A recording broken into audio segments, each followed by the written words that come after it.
on TVC News. Residents of Southeast Nigeria appear to be recovering from the trauma and pandemonium that engulfed the zone over sit at home by Indigenous People of Biafra, IPOB. But it seems the miscreants are yet to give up after issuing fresh threats for residents of Enugu State to sit at home in solidarity for the celebration of the 57th anniversary of Biafra. But the state government has directed workers to ignore the threat and go about their businesses. But who bails the cat? Jide, who bails the cat? Well, the threats posed by Simon Ekpa is looking like a bigger threat than what IPOB represents. And when I was reading about IPOB, I'm like, these people should realize that Simon Ekpa is asking the people to celebrate Biafra heroes from 29 to the 31st. IPOB only asks for one day. That's May 30, which is the day that over the years they have celebrated the Biafran heroes. But Simon Ekpa is saying no. It has to be from the 29th to the 31st. That is a threat on its own that we have to deal with. A more powerful spokesperson for IPOB has spoken, but we know that in recent times, IPOB has not been as violent as they used to be. And Nnamdi Kanu is known to have even said, look, I have banned all forms of sit-at-home.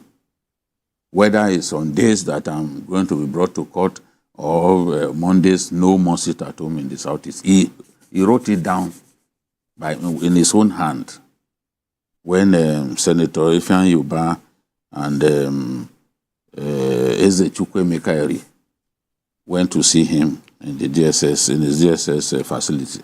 So IPOB had been lying low for some time. But it is this boy in Finland who has been causing miscreants to kill people, to unleash violence on people in the name of sit-at-home. A sit-at-home that the man who instituted it in the first place has said we are no longer interested. So if they are talking about, if they are telling people come to work, if you don't come to work in Enugu State, you'll be dealt with another. They must remember that the people want to work, but at the same time, they fear for their lives. And if you do not try to militarize the environment, I don't see how people won't lock themselves up in their houses, especially on the 30th, that day because that day, both Simon Ekpa's group and the IPOB are in agreement that that day people should sit in their homes. But WAEC has English, they are writing their English paper, mathematics on that day. Compulsory subject. And if those students don't come out to write the exams, you have set them back because the exams are going on concurrently across the whole of West Africa. Okay. So are they going to now wait for people in the Southeast alone to come and write their own exam on a different day?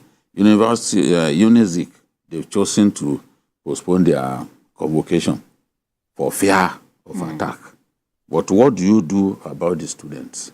Do you now go to WAEC to say, WAEC, please, sir, IPOB and Simon Ekpa's men have said people should not come out. Can you postpone this exam for these children? Are they going to write a fresh exam for them? So it's a big problem. I know that Major General Dada, GOC of 82 Division, he has done his best to stabilize that region.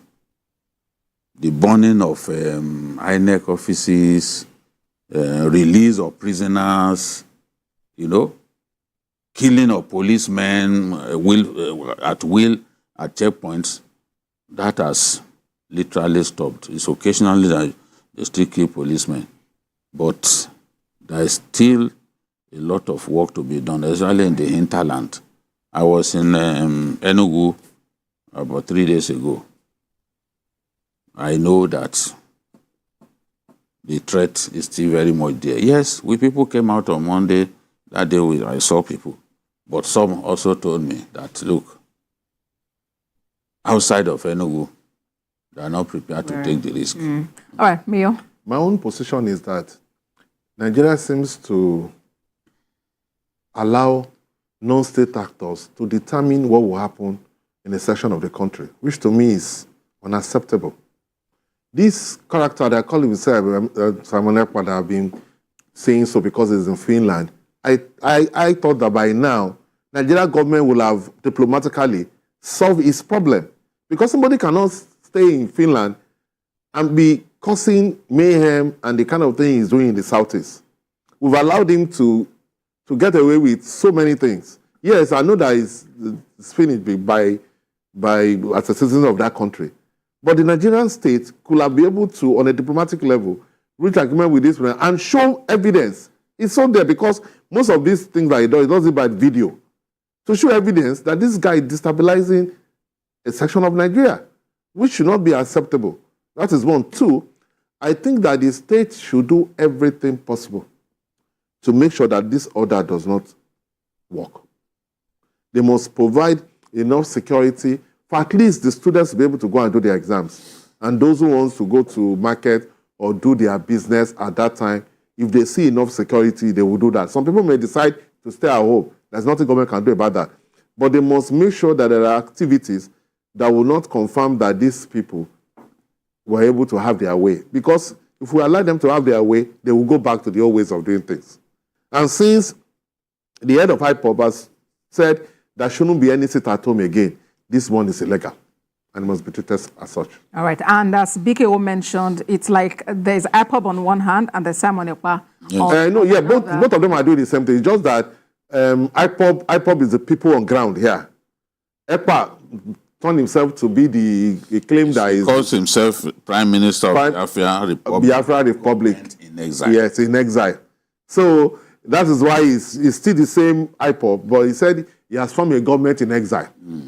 And it's on basis of that he's issuing all these directives that he's issuing. That's why I said we shouldn't have allowed it because he's been doing it now for years. We shouldn't have allowed him to get away with that. But we must put every security on ground to make sure that this sit at home, that people must be seen to go. Yes, maybe everybody will not come out, but at least students should be able to go and do their exams. Some people who want to do their businesses should be able to come out and do those businesses. If they see security, they will come out and do that business. And that is even important because that will send a message that this, going back to the old ways of this sit at home, will not work.